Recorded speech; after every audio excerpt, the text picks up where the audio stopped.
आप सभी को जय मसीह की। प्रभु आप सभी को बहुत आशीष दे। इस वचन को ज़रूर सुनना। आज परमेश्वर का आत्मा आपको बहुत गहराई में लेकर चलेगा और इन बातों को एक इमेजिनेशन करना अपनी आंखों के सामने कि सच में क्या क्या घटनाएं घट रही हैं और कैसा महसूस कर रहे हैं और लोगों का बर्ताव कैसा हो रहा है और हमें आगे करना क्या है और कितना सहन हो रहा है। तो ये एक सच्ची कहानी है जिसमें एक पौलुस नाम के व्यक्ति हैं और एक है सिलास। ये दोनों परमेश्वर के दास हैं। आपको शॉर्ट में बताना चाहूँगा कि पौलुस और सिलास एक जगह से जा रहे थे, तो वहाँ पर एक स्त्री थी जिसके अंदर एक दुष्ट आत्मा थी। तो पौलुस उस दुष्ट आत्मा से दुखी हुआ और पौलुस ने उस दुष्ट आत्मा को यीशु नासरी के नाम से निकाला। जैसे कि लिखा है कि वह बहुत दिन तक ऐसा ही करती रही, परंतु पौलुस दुखी हुआ और मुड़कर उस आत्मा से कहा, मैं तुझे यीशु मसीह के नाम से आज्ञा देता हूँ कि उसमें से निकल जा। और वह उसी घड़ी निकल गई। तो मतलब जैसे ही उस लड़की में से वो दुष्ट आत्मा निकली तो उस लड़की को भेजने वाले जो स्वामी थे उन्होंने देखा कि भाई हमारी कमाई की आशा तो बिल्कुल ख़त्म कर दी इस बंदे ने, इस पौलुस नाम के व्यक्ति ने, इस यहूदी ने तो उस लड़की में से दुष्ट आत्मा को निकाल दिया। अब हमारी कमाई कैसे होगी? इसने तो उस लड़की को आज़ाद कर दिया।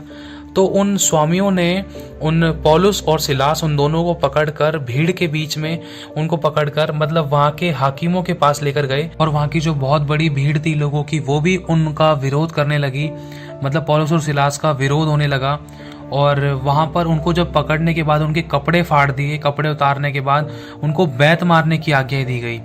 तो बहुत मतलब उनके बहुत सारे बेत लगवाए गए, बहुत सारे मतलब उनकी पीठ पर निशान हुए, उनके शरीर पर निशान हुए चोट के, क्योंकि उनको बेंतों से बहुत गंदी तरीके से मारा था। और लिखा है कि उनको बहुत देर तक बेंत लगवाकर उन्होंने उन्हें बंदी गृह में डाल दिया और दारोगा को आज्ञा दी कि उन्हें चौकसी से रखे। उसने ऐसी आज्ञा पाकर उन्हें भीतर की कोठरी में रखा और उनके पांव काट में ठोक दिए। इन बातों को समझने के लिए एक पिता के साथ बहुत गहरा रिश्ता होना ज़रूरी है। परमेश्वर का आत्मा आपको ज्ञान और प्रकाश का आत्मा दे, आपकी मन की आंखें ज्योतिर्मय हो जाए। आपने समझा होगा, सुना होगा, अगर आप चाहो तो उसको पढ़ भी सकते हो। प्रेरितों के काम 16वें अध्याय के आप अगर पढ़ना चाहो तो 16वीं आयत से पढ़ सकते हो।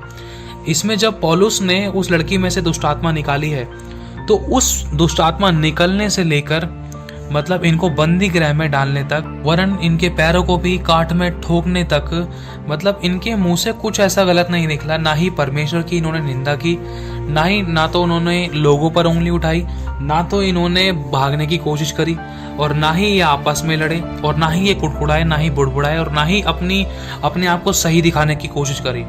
यहाँ पर एक चीज परमेश्वर ने सिखाई कि ये लोग बिल्कुल चुप थे। क्यों? क्योंकि ये सच्चे न्याय को जान चुके हैं, क्योंकि इनको पता है कि यीशु हमारा सच्चा न्यायी है और पिता हमारा सच्चा जज है। और जब यीशु के हाथ में हमने अपना मुकदमा सौंप रखा है तो हमें किसी बात की चिंता नहीं होने पाए, क्योंकि वचन में लिखा है कि अगर परमेश्वर हमारे साथ है तो हमारा विरोधी कोई नहीं हो सकता। एक बार आपके लिए फिर से पढ़ देता हूँ, इन बातों को समझने की कोशिश करना। लिखा है, बहुत बेंत लगवाकर उन्होंने उन्हें बंदी गृह में डाल दिया और दारोगा को आज्ञा दी कि उन्हें चौकसी से रखे। मतलब उनके ऊपर निगरानी की जा रही थी और उनको बहुत बुरी तरीके से बेतों से मारा था। और उसने ऐसी आज्ञा पाकर, मतलब दारोगा को जब आज्ञा मिली कि भाई इनको ध्यान रख कि भागने ना पाए और ये यहाँ से निकल कर जाने ना पाए, तो उस दारोगा नाम के व्यक्ति ने क्या किया, मतलब उस सिपाही ने क्या किया कि भीतर जाकर उनको कोठरी में रखवा दिया। मतलब उनको कोठरी में घुसेड़ दिया, उन दोनों पौलुस और सिलास को, और उनके पांवों को ना काट में ठोक दिया। अब सोच कर देखो, काट में ठोकने का मतलब उनका वो तो ना तो चल सकते हैं, ना तो भाग सकते हैं, और यहाँ तक कि वो खड़े भी नहीं हो सकते। अगर पैरों को लकड़ी के अंदर फंसाकर ठोक दिया जाए तो इंसान खड़ा भी नहीं हो सकता है, और दोनों के पैरों को इकट्ठे ठोक दिया। और अब इन बातों को थोड़ा ध्यान से सुनना, एकांत में लिखा है। अब इन बातों को एक बार इमेजिनेशन करना, एक बार विचार करना, अपने मन में चित्र बनाना कि पौलुस और सिलास दोनों के पैर काट में ठुके हुए हैं और उनके हाथ बंधे हुए हैं, बेड़ियों से जकड़े हुए हैं, उनके कपड़े खून में लथपथ हैं और चोटें लगी हुई हैं, खून हमखान हो रखे हैं, पीठ पर बहुत सारे बेत के निशान हैं और पूरी पीठ पर उनके बैक पर नील पड़े हुए हैं, पैरों तक खून बह रहा है, और यहाँ तक कि मतलब उनके हाथों की कलाइयों में भी बहुत तेज़ वो बेड़ियाँ चुभ रही हैं, और उनके पैरों की मतलब एड़ियों के पास, नसों के पास बहुत खून बह रहा है, क्योंकि वो लकड़ी का फट्टा उनके बहुत ज़ोर से चुभ रहा है। ना तो वो खड़े हो सकते, खड़े होने की कोशिश कर रहे हैं तो वो उनकी मतलब उनके ज़ख्म को रगड़ देता है। तो इतने में क्या होता है कि सिलास कहता है पौलुस से, पौलुस हम कितने धन्य हैं ना कि परमेश्वर ने हमें अपनी महिमा के लिए चुना है, और सच में हम इस सृष्टि में, इस धरती पर बहुत अनोखे हैं, क्योंकि उसने हमें ही चुना है पूरे संसार में से, किसी और को क्यों नहीं चुना। और उस सच्चे परम प्रधान परमेश्वर ने पौलुस आपके ऊपर और मुझ पर विश्वास किया है, भरोसा किया है। ऐसी तो हमारी कोई खूबी नहीं है, ऐसा कोई हमारा काम नहीं है, ऐसी कोई हमारी योग्यता नहीं है, लेकिन फिर भी उस परम प्रधान ईश्वर ने आप पर और मुझ पर विश्वास किया है। इतने में पौलुस कहते हैं, अरे सिलास देख, तेरी एड़ी के पास, तेरी एड़ी में से खून कैसे धार की तरह बह रहा है। तो सिलास कहते हैं कि अरे पौलुस ये तो कुछ भी नहीं है, मेरे यीशु ने जो मेरे पापों के खातिर खून बहाया है वो खून आज तक जारी है। वो उस निर्दोष का खून मेरे पापों की खातिर बहाया गया, उससे बढ़कर तो कुछ भी नहीं है। और पौलुस सिलास की एड़ी को देखते ही रहते हैं। इतने में सिलास पौलुस से पूछते हैं कि अरे पौलुस तुम मेरी एड़ी को इतना ध्यान से क्यों देख रहे हो। तो इतने में पौलुस उत्तर देते हैं कि मैं मसीह के दुखों को अपनी देह में देखता हूँ, क्योंकि मैं मुझ में मर गया और मसीह मुझ में जीवित है। ये परमेश्वर का बहुत बड़ा अनुग्रह है कि उसने मैं अपनी महिमा के लिए चुना है और अपनी महिमा हमारे अंदर प्रकट करता है, क्योंकि मैं मसीह के साथ क्रूस पर चढ़ाया गया हूँ और मैं उसके दुखों को अपनी देह में देखता हूँ और मुझे इस बात से आनंदित होता है। तो जब पौलुस और सिलास आपस में ये सब बातें कर रहे थे तो वहाँ के कैदी सुन रहे थे, और कैदी इन बातों को देखकर बहुत हैरान थे कि एक की एड़ी में से इतना सारा खून निकल रहा है और कपड़े इतने खून में लथपथ हैं, और पौलुस के पीठ पर इतने सारे निशान हैं चोट के और बैत लगने के, दोनों के बैत लगने के इतने सारे निशान हैं, और उनके कोई दर्द नहीं हो रहा है, कोई कराहट नहीं हो रही है, और कोई भी मतलब चिल्लाहट नहीं कर रहे हैं, कोई दोष नहीं लगा रहे हैं, किसी के साथ गाली गलौज नहीं कर रहे हैं, किसी की बुराई नहीं कर रहे हैं। ऐसे कौन से ईश्वर की ये उपासना करते हैं कि उस ईश्वर की महिमा कर रहे हैं, उसकी बड़ाई कर रहे हैं, उसका धन्यवाद कर रहे हैं, वो भी ऐसी परिस्थिति में, और वो भी जेल खाने में बंद होने के बाद भी, और इनके सही होने के बाद भी ये सही है, फिर भी इनको जेल खाने में बंद कर दिया, लेकिन फिर भी इनके मुंह से कोई चू तक नहीं निकली, इन्होंने फिर भी किसी की बुराई नहीं करी। ऐसा कौन सा इनका परमेश्वर है? क्या आपको मालूम है कि ये परमेश्वर की महिमा प्रकट हो रही है? परमेश्वर ने अपने पुत्र को, परमेश्वर ने अपने गुणों को अपने इन दोनों दासों के अंदर प्रकट कर दिया है कि लोग गवाही दे रहे हैं। अभी यहाँ तक इन्होंने सुसमाचार सुनाना शुरू नहीं किया है, अभी यहाँ पर कोई चिन्ह चमत्कार भी नहीं हुआ है, इतने में ही लोग गवाही देने लग रहे हैं परमेश्वर की कि ये कैसे लोग हैं, इतने दीन और नम्र, इतने प्रेम से भरे हुए, और ना तो कर्रा रहे हैं, ना तो बुराई कर रहे हैं, ना तो मतलब परमेश्वर की निंदा कर रहे हैं, वरन दीनता नम्रता के साथ माफ करने वाली, प्रेम करने वाली और परमेश्वर की महिमा की बातें कर रहे हैं। तो पौलुस और सिलास को आधी रात हो गई, आपस में बात करते हुए, प्रेम की बातें करते हुए, परमेश्वर का धन्यवाद करते हुए, परमेश्वर की महिमा करते हुए। तो ऐसा हुआ, लिखा है प्रेरितों के काम 16वां अध्याय 25वीं आयत में कि आधी रात के लगभग पौलुस और सिलास प्रार्थना करते हुए परमेश्वर के भजन गा रहे थे। मतलब भजन गाने से पहले इन्होंने क्या किया, भजन गाने से पहले ये बातें ऐसी कर रहे थे जिसके द्वारा लोगों की बंद बुद्धि खुली, लोगों की आत्मिक आंखें खुल गई, और उन्होंने परमेश्वर के गुणों को पौलुस और सिलास के अंदर देखा। तो प्रार्थना और आराधना शुरू करने से पहले पौलुस ने सिलास से कहा, चल सिलास एक काम करते हैं, बहुत जोर से हमारे शरीर में दर्द हो रहा है, हम परमेश्वर की महिमा करते हैं। जैसे ही पौलुस ने ये सारी बातें बोली, उनकी आंखों से आंसू आ गए। पौलुस आत्मा में भर गए और आंखों से आंसू निकल रहे हैं और चेहरे पर थोड़ी सी मुस्कान है, और वो कह रहे हैं चल पिता की आराधना करते हैं। और सिलास कहते हैं हाँ क्यों नहीं, यही तो समय है उसकी आराधना करने का। तो जैसे ही वो उन्होंने सहारे से अच्छे से बैठकर मतलब तैयारी की आराधना करने की, तो अचानक सिलास के मतलब बैक में बहुत तेज की दर्द हुआ और उन्होंने बहुत तेज से चिल्लाहट निकाली अपनी और प्रभु को पुकारा, प्रभु। मतलब इतना तेज दर्द हुआ और उनकी आंखों से ऑन द स्पॉट उसी समय आंसू आ गए। उसी समय पौलुस ने जब उनकी आवाज़ सुनी कि सिलास के बहुत तेज दर्द हुआ है, तो उसी समय पौलुस ने आराधना करना शुरू किया। उसी समय उन्होंने ऊंचे स्वर से प्रभु की स्तुति करना शुरू किया, आराधना की, उसकी महिमा करना शुरू किया, बड़ाई करना शुरू की। आत्मा में दोनों एक दूसरे को देख रहे थे और आराधना कर रहे थे, चेहरे पर स्माइल थी। दोनों ने एक दूसरे का हाथ पकड़ा, एक एक हाथ पकड़ने के बाद एक दूसरे को देख रहे थे। देखते देखते दोनों की आंखों से आंसू बहते बहते उन दोनों की आंखें एक साथ बंद हुई और दोनों ने अपना सर आकाश की ओर उठाया और अपना एक हाथ अपना मतलब आपस में पकड़ रखा और एक एक हाथ अपना आकाश की ओर उठाकर उसकी जोर से उसकी महिमा करने लगे, बहुत जोर से उसकी आराधना करने लगे। इतना जोर से आराधना करने लगे कि वहाँ की नींवें डोल उठी। आगे लिखा है कि इतने में एकाएक बड़ा भूकंप आया, मतलब बहुत तेज भूकंप आया, यहाँ तक कि बंदी गृह की नींवें हिल गई। मतलब उनकी जो आराधना थी, मतलब उसने पत्थरों की जड़ों को, मतलब उस बंदी गृह की नींवों को हिला दिया। उनकी आराधना में वो सच्चाई, वो पवित्रता, वो खराई और इतना आत्मा का अभिषेक था और सत्य का अभिषेक उनके द्वारा ऐसा बह रहा था कि मतलब जो बंदी गृह है, बंदी गृह की नींवें भी डोल उठी, बंदी गृह की नींवें हिल गई, कांप उठा पूरा सारा का सारा बंदी गृह और बहुत तगड़ा, बहुत खतरनाक भूकंप आया कि सारी जगह उलट पुलट हो गई और सारी दीवारें ढह गई वहाँ की, और वहाँ की दरवाजे खुल गए और ऐसा हुआ कि उनकी बेड़ियाँ टूट गई और जिस काट में उनके पैर ठोके गए थे वो काट फट गया और टूट गया और उनके बंधन खुल गए। जितना तेज भूकंप होते जा रहा था उतना ही तेज वो आत्मा में और तेज गाने लगे और तेज गाने लगे और तेज गाने लगे। गाते रहे, लोग हैरान हो रहे, लोग डर रहे हैं, लोग चिल्ला रहे थे।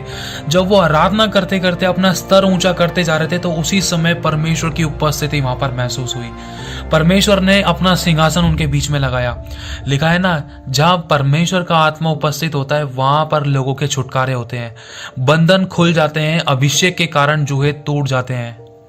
लिखा है इतने में एकाएक बड़ा भूकंप आया और यहाँ तक कि बंदी गृह की नींवें हिल गई और तुरंत सब द्वार खुल गए और सबके बंधन खुल पड़े। मतलब एक के साथ साथ सबके बंधन खुल पड़े।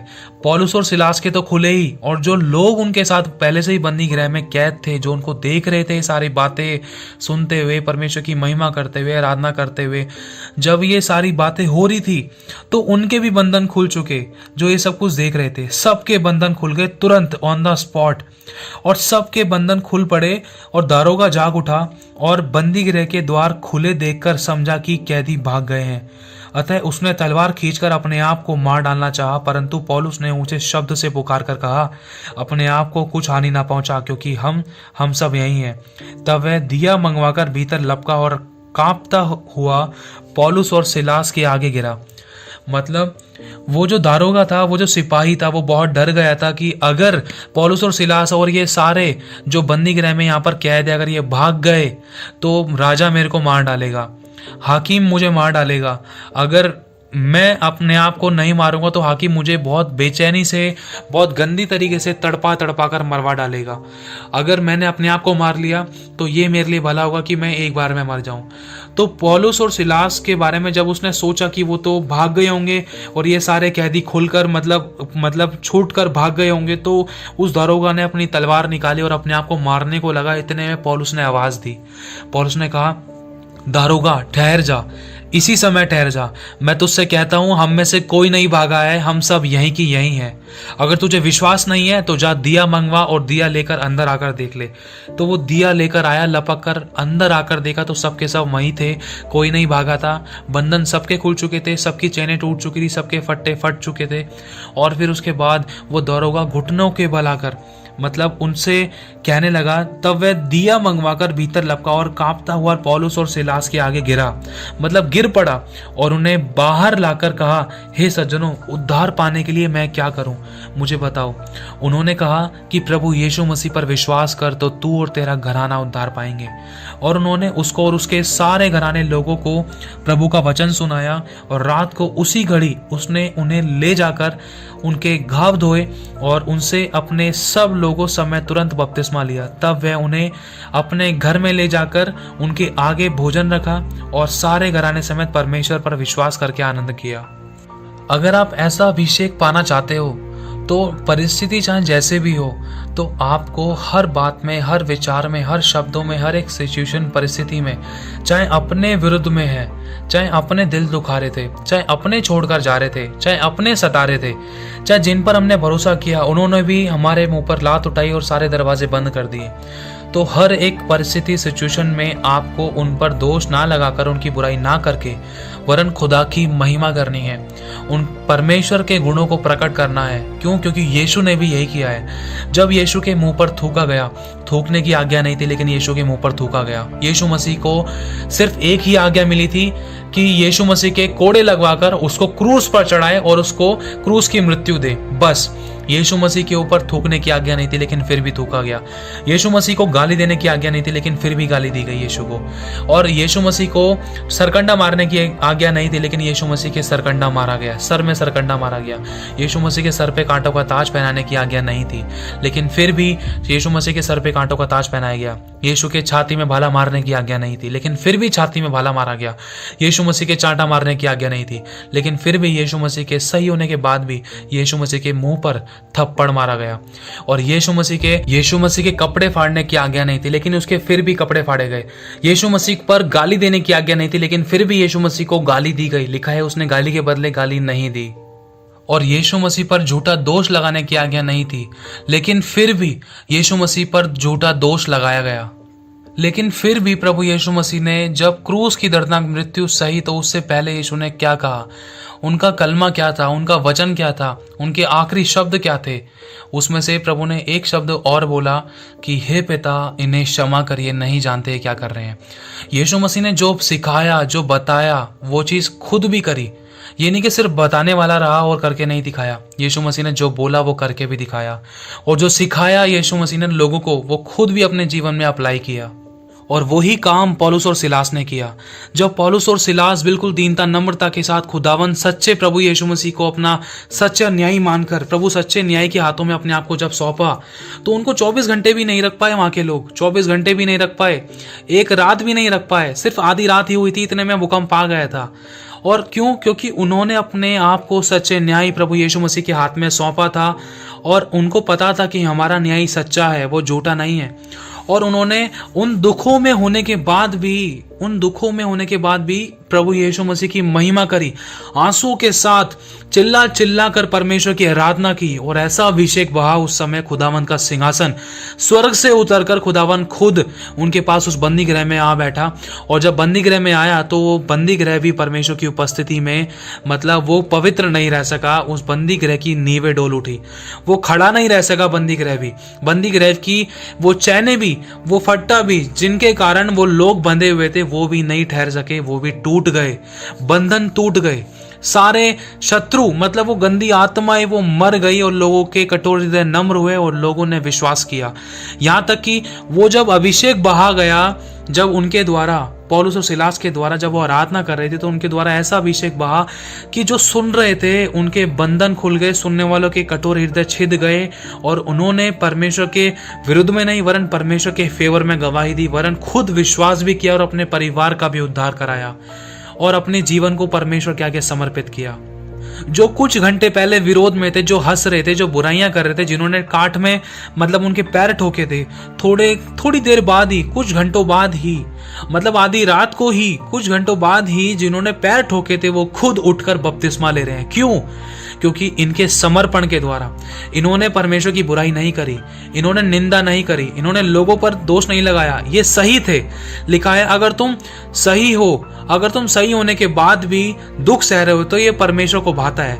लेकिन अगर तुम झूठ बोल रहे हो, दोष लगा रहे हो, बुराई कर रहे हो, कमी निकाल रहे हो, दूसरों के अंदर बुराइयों को ढूंढ रहे हो, और गाली गलौज कर रहे हो, हर वो काम कर रहे हो जो परमेश्वर के वचन के विरुद्ध है, अगर उसके बाद तुम लात और घूसे खा रहे, तो उससे कोई फायदा नहीं है, ये सब कुछ व्यर्थ है। लेकिन अगर तुम सही हो, सही होने के बाद भी सब कुछ सह रहे हो, तो ये परमेश्वर को भाता है।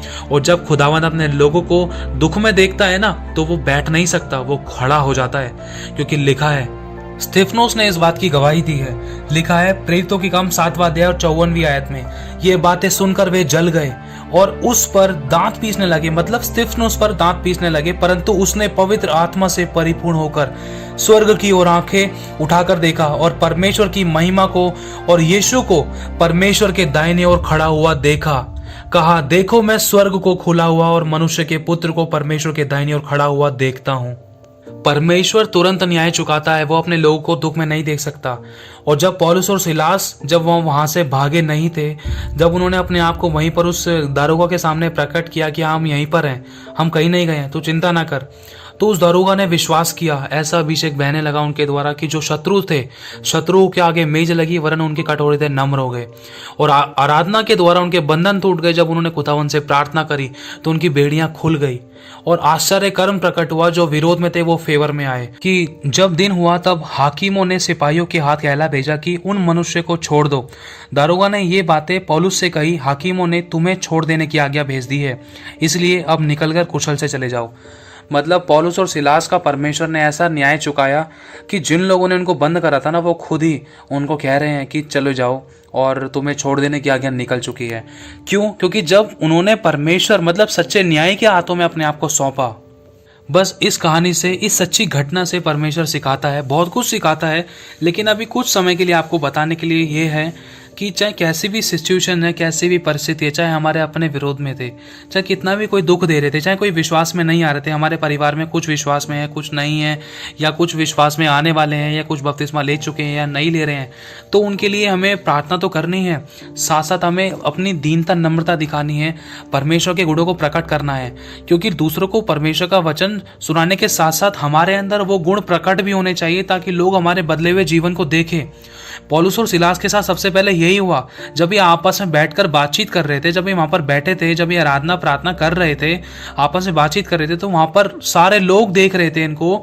मतलब जो भी बंदी गृह में ऑलरेडी पहले से ही थे, वो देख रहे थे कि ये इतनी सारी बातें कर रहे हैं, इतनी भली भली बातें कर रहे हैं, और ये तो सही है, फिर भी इनको बंदी गृह में डाल दिया, इतना दुख दिया। मतलब लोग हैं सबसे पहले हमारे गुणों को देखते हैं, हमारे बोलने के तरीके को, हमारे बात करने के तरीके को, हमारे सोचने समझने के तरीके को। क्या हमारे जीवन में दीनता, नम्रता है? क्या हमारे जीवन से यीशु छलकता है?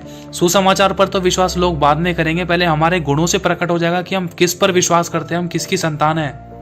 अगर हम चाहते हैं कि अगर आपके परिवार में कोई एक जना विश्वास में है लेकिन सारे विश्वास में नहीं है, तो वो सारे विश्वास में आना आपके ऊपर डिपेंड करता है कि अगर आपके गुण अच्छे हैं, अगर आप प्रभु यीशु मसीह के गुणों को प्रकट कर रहे हो, अगर आप प्रेम, दीनता, नम्रता, आत्मा के कामों को कर रहे हो, पवित्र आत्मा के फलों को प्रकट कर रहे हो, और हर एक भले काम में अपनी रुचि दिखा रहे हो, और हर बात को दीनता, नम्रता के साथ, सहनशीलता के साथ, प्रेम के साथ प्रकट कर रहे हो, और अच्छे से बर्ताव कर रहे हो, तो सामने वाला अपने आप ही आपकी मतलब एक इच्छा रखेगा, आपसे बात करने की इच्छा रखेगा, आपसे उस ज्ञान को सीखने की इच्छा रखेगा, आपके परमेश्वर के बारे में जानने की इच्छा रखेगा कि कौन से परमेश्वर पे विश्वास करते हो यार आप लोग, किस परमेश्वर पे, किस खुदा को मानते हो, कि आप में इतनी दीनता, नम्रता, आप क्या इतना अच्छा बिहेव है।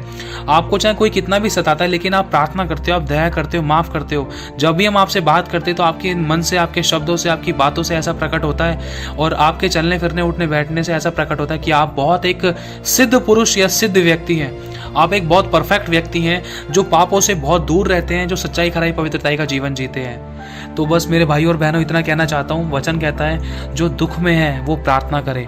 अगर कोई खुश है, अगर कोई आनंदित है, तो वो स्तुति के गीत गाए, जिससे परमेश्वर की महिमा प्रकट होती है। अगर आपको कुछ भी समझ नहीं आ रहा है ना, तो चुप्पी लगाकर सिर्फ परमेश्वर की आराधना करो। खुदावन जड़ तक हिला देगा शैतान की, शैतान के राज्य को गिरा देगा और अपनी महिमा को प्रकट करेगा। और जो विरोध में थे वो फेवर में होंगे, और आश्चर्य कर्म प्रकट होंगे, और एक के विश्वास से पूरा घराना उद्धार पाएगा। प्रभु आप सभी को बहुत आशीष दे। आप सभी को जय मसीह की।